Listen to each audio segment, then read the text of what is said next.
Thank you, thank you, thank you. បន្ទាប់ពីនោះមកយើងបានឃើញហ្គេមម៉ាក៏កំពុងតែប្រាប់ទៅកាន់រ៉ានម៉ាថារ៉ានម៉ានឹងបានថាទៅកាន់អាកាណេប៉ុន្តែរ៉ានម៉ាខ្លួនក៏វិញក៏រឹងក្បាលមែនតែក៏ជឿទេហើយនៅក្នុងពេលនោះហ៊ីការ៉ូនិងរីយ៉ូហ្គាក៏បានចេញពីបេដានផ្ទះនឹងមកចាប់រ៉ានម៉ារួចរីយ៉ូហ្គាក៏បានបង្ហាញរូបថតនឹងទៅកាន់រ៉ានម៉ាទៀតរ៉ានម៉ាក៏ព្យាយាមនិយាយបដិសេធទៅវិញប៉ុន្តែដឹងនិយាយមិនទេអផុសតានៅកណ្ដាលមុខចឹងហើយភ្លាមនោះគូណូនឹងក៏បានមករករ៉ានម៉ាម្នាក់ទៀតដែលគូណូគឺគាត់ខឹងទៅកាន់រ៉ានម៉ាមែនតែហើយមាននេះទៀត3-1ដាក់កន្លែងនឹងប្រោយរ៉ានម៉ាក៏ព្យាយាមដើរឡើងទៅទ្រង់ទៅកាន់គ្លីនិករបស់លោកគ្រូថូហ្វូរ៉ានម៉ាក៏បានសម័យទៅកាន់ការពីថ្ងៃមិញនៅពេលដែលគាត់សន្លប់ភ្លាមហ្នឹងក៏បានចាំថាមានអីកើតឡើងខ្លះទេតែនៅពេលដែលគាត់មានស្មារតីឡើងវិញហ្នឹងគេថាគាត់ថាបអាកាណេឡើងពេញហ្នឹងហើយក៏បាននិយាយគាត់ថាតើអាកាណេបានខឹងមកកាន់គាត់អត់កាត់មកកាន់អាកាណេវិញយើងក៏បានឃើញថានាងក៏បានមកកាន់គ្លីនិករបស់លោកគ្រូថូហ្វូដែរដើម្បីនិយាយគ្នាប៉ុន្តែអាកាណេរ៉នរបស់នាងគឺនៅក្នុងខ្លួនទេដោយសារតែនាងឡើយតែកើតតែកាន់ពេលវេលាដែលរ៉ានម៉ានឹងបានថាបនាងហើយបន្ទាប់ពីបាននិយាយគ្នាមកសន្ទុះជាមួយលោកគ្រូថូហ្វូមកអាកាណេនេះក៏សុំទៅផ្ទះមុនដល់នាងសម្រាប់ចិត្តហើយបើសិនជានាងទៅដល់ផ្ទះភ្លាមគឺរ៉ានម៉ានេះនឹងវាយរ៉ានម៉ាខ្ទប់ទៅនឹងហ្មងប៉ុន្តែចៅអាកាណេនេះបានតែមាត់ទេតែពេលនាងបានបើកទ្វារមកគឺរ៉ានម៉ានឹងស្ងាត់ជ្រាបលោកគ្រូថូហ្វូក៏បានមកហៅរ៉ានម៉ាហើយនៅពេលចូលទៅដល់ក្នុងនឹងទាំងពីរអ្នកនឹងគឺនៅតែមិនទាន់ហ៊ាននិយាយទៅរកគ្នាទៀតភ្លាមនោះក៏មានអ្នកជំងឺម្នាក់នឹងក៏បានមកហៅលោកគ្រូថូហ្វូក៏បានដើរចាក់ចេញទៅដល់អញ្ចឹងរ៉ានម៉ាក៏មានភាពក្លាហាននិយាយទៅកាន់អាកាណេមុនแล้วក៏បាននិយាយសុំទោសទៅកាន់នាងលឿនអញ្ចឹងអាកាណេនេះក៏បានមកសួររ៉ានម៉ាវិញថាគាត់បានចាំមែនប៉ុន្តែរ៉ានម៉ាក៏បាននិយាយបដិសេធទៅកាន់អាកាណេវិញថាគាត់បានចាំទេនៅពេលដែលគាត់ប្រែខ្លួនគាត់ខ្លាចជាសត្វឆ្មានឹងគឺគាត់បានចាំអីទាំងអស់ស្ដាប់លឿនអញ្ចឹងអាកាណេនេះក៏បានជាខឹងទៅកាន់រ៉ានម៉ាទៅវិញហើយបាននិយាយទៅកាន់រ៉ានម៉ាទៀតថាអញ្ចឹងនៅពេលហ្នឹងបើសិនជានរណាគេក៏រ៉ានម៉ាក៏អាចថាបានដែរហើយនៅកន្លែងហ្នឹងរ៉ានម៉ាក៏យកពីន័យរបស់អាកាណេទេគាត់ក៏បានទៅជួបគ្នាជាមួយនឹងអាកាណេវិញជួបគ្នាច្រើនទៅអាកាណេនឹងក៏បានខឹងរួចនឹងបានចូលទឹកមកចាក់ពីលើរ៉ានម៉ាហើយបានដាក់គាត់មកដៃផាំងវាយគេឲ្យអាកាណេនេះក៏បានមកអង្គុយយំតែឯងហើយនៅពេលដែលមកដល់ផ្ទះវិញអាកាណេគឺនៅតែខឹងតែការរ៉ានម៉ាដដែលអញ្ចឹងតែនាងមិនមែនខឹងដោយសារតែរ៉ានម៉ានឹងបានថាបនាងទេនាងខឹងដោយសារតែរ៉ានម៉ានឹងបានចាំតែគាត់បានថាបនាងអញ្ចឹងហើយនាងបានគិតថានៅពេលហ្នឹងបើសិនជានរណាគេផ្សេងវិញរ៉ានម៉ាក៏គាត់អាចថាបានដែរ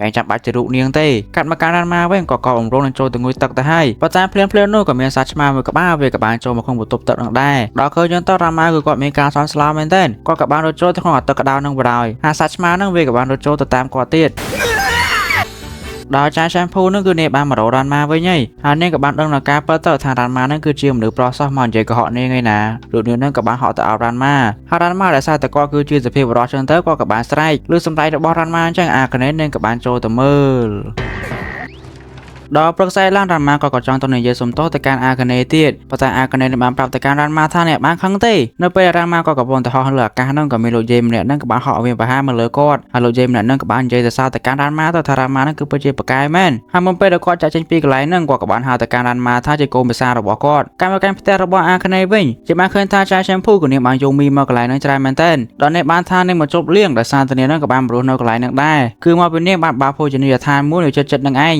ហើយភ្លាមនោះលោកយាយដែលបានធ្វើការវិភាគទៅកាន់រ៉ានម៉ាមិញហ្នឹងម្ដងថាគាត់ម្ដងកន្លែងហ្នឹងតាំងពីអង្កលទេរួច shampoo អ្នកបានប្រាប់ថាគាត់ហ្នឹងគឺជាលោកយាយរបស់នាងហើយក៏បាននិយាយទៅកាន់រ៉ានម៉ាថាក៏បានដឹងនៅរឿងរ៉ាវរវាងរ៉ានម៉ានិងចាយ shampoo ហើយចឹងហើយក៏ចង់ឲ្យរ៉ានម៉ាមកធ្វើជាគូដណ្ដឹងរបស់ចាយ shampoo វិញមកតែយើងដឹងថារ៉ានម៉ាហ្នឹងក៏មិនយល់ព្រមទេដឹងចឹងហើយ shampoo នាងក៏បានហៅរ៉ានម៉ាឲ្យទៅតាមនាងមកផ្លេត shampoo នាងក៏បាននាំរ៉ានម៉ាចូលទៅក្នុងបន្ទប់ទឹកទៅដល់នឹងភ្លាមនាងក៏បានចាប់ផ្ដើមដោះស្លៀកពាក់របស់នាងរួចនាងក៏បានយកទឹកត្រជាក់បាញ់ទៅលើខ្លួនរបស់នាងប្រែរូបរបស់នាងខ្លាយជាសត្វឆ្មាដល់ដើមហើយនៃរឿងហ្នឹងគឺបានកើតឡើងក្នុងរយៈពេលប្រហែលអាទិត្យមុនដល់នៅពេលហ្នឹងគឺ shampoo នេះបានធ្វើដំណើរត្រឡប់ទៅកាន់ប្រទេសចិនវិញហើយប៉ុន្តែទៅដល់នឹងភ្លាមក៏ត្រូវបានលោកយាយរបស់នាងចាប់ដាក់ទោសបរោយដោយសារតែ shampoo នេះមិនបានគោរពនៅប្រពៃណីទលានទម្លាប់របស់ពួកគេគឺ shampoo នេះប្រាជ័យក្នុងការស្លាប់រ៉ានម៉ានឹងឯងចឹងហើយ shampoo នេះត្រូវតែវឹកហាត់ឡើងវិញហើយពូនឹងក៏ឆ្ងល់ទៀតហើយបែបបានជាឥឡូវនេះគេវឹកហាត់អាកន្លែងភ្នំជូសែងខ្យល់ច្រើនម៉េះវាគ្នាច្រើន shampoo ក៏ត្រូវបានលោកយាយរបស់នាងវានាងក៏ធ្លាក់ចូលក្នុងទឹកប្រាសាមួយដែលវានឹងគឺជាទឹកប្រាសារបស់សត្វឆ្មាកាន់បច្ចុប្បន្ននៅការវិញ shampoo នេះបាននិយាយទៅកាន់រ៉ានម៉ាថារ៉ានម៉ាក៏ត្រូវតែមានទំនួលខុសត្រូវមកលើនាងដោយសារតែរឿងទាំងអស់នេះគឺជាកំហុសរបស់រ៉ានម៉ានឹងឯងរ៉ានម៉ាក៏ព្យាយាមនិយាយបដិសេធថាមិនបានជាកំហុសរបស់គាត់វិញលឿនជាងលោកយាយរបស់ shampoo នឹងក៏បានមកដាក់ក្បាលរ៉ានម៉ាពោកនៅបាននិយាយថាវានឹងគឺជាកំហុសរបស់រ៉ានម៉ានឹងឯងរឿងទាំងអស់នេះគឺកើតឡើងដោយសារតែរ៉ានម៉ាហើយដល់អញ្ចឹងទៅរ៉ានម៉ាក៏គាត់មកមែនតើគាត់ក៏បានដេញវាយទៅកាន់លោកយាយម្នាក់នឹងវិញដេញវាយគ្នាចលាពួកគេទៅពីនេះនឹងក៏បានមកដល់លើនេះហើយលោកយាយនឹងក៏បាននិយាយទៅសារទៅកាន់រ៉ានម៉ាទៀតហើយថារ៉ានម៉ានឹងគឺពិតជាស័ក្តិសមធ្វើជាកូនកំដររបស់ចាយ shampoo មែនហើយដោយសារតែរ៉ានម៉ាក៏នៅតែទៅចេះមកយ យកព្រមអញ្ចឹងលោកជ័យនឹងក៏បានយកឈើរបស់កូនចាក់ទៅកាន់ទ្រូងរបស់រ៉ាន់ម៉ា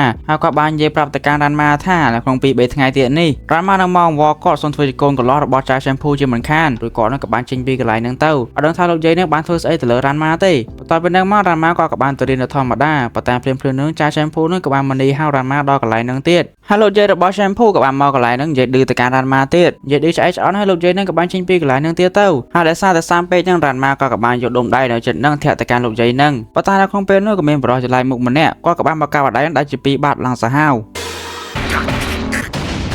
នៅពេលដែលគាត់ភ្ញាក់វិញភ្លឺនឹងគាត់ក៏បានទៅអោបរ៉ាន់ម៉ាដែលគាត់គិតថាគឺជាឆែមភូរ៉ាន់ម៉ាគាត់ក៏បានដាក់អពេនឹងមកជើងនិងបានសួរថាអពេជាណាគេ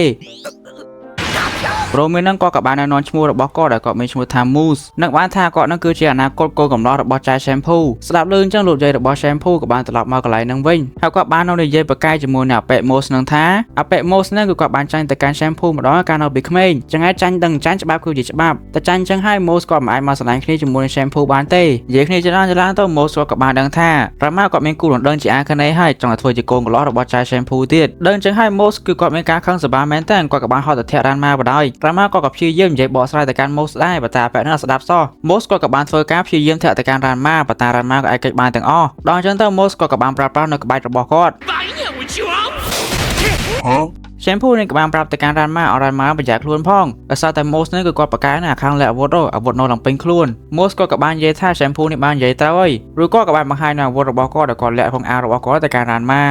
ដែលវានឹងគឺជាអាតេសដែលក្មេងជីលេងដល់ដល់ចឹងតរ៉ាន់ម៉ាគឺគាត់ខ្មាស់គេមែនទេយកអាតេសក្មេងជីលេងមកវាយគាត់ទេណាចឹងហើយគាត់ក៏ចង់ទៅវាយគ្នាជាមួយនឹង Moose ម្ដងទៀត Moose គាត់ក៏បានយកព្រមហើយគាត់បានដាក់លក្ខខណ្ឌទៅកាន់រ៉ាន់ម៉ាបើសិនជាគាត់ឈ្នះក្នុងការប្រកួតនឹងរ៉ាន់ម៉ាតតែផ្ដល់ Shampoo はやらんぞដល់ដឹងអញ្ចឹងទៅ Moose គាត់ក៏បានចង្អុលទៅកាន់អាខនេវិញអញ្ចឹងរ៉ាន់ម៉ាតតែផ្ដល់អាខនេមកឲ្យគាត់វិញប៉ុន្តែរ៉ាន់ម៉ាក៏បានប្រាប់ថាឲ្យ Moose នឹងទៅយក Shampoo ទៅ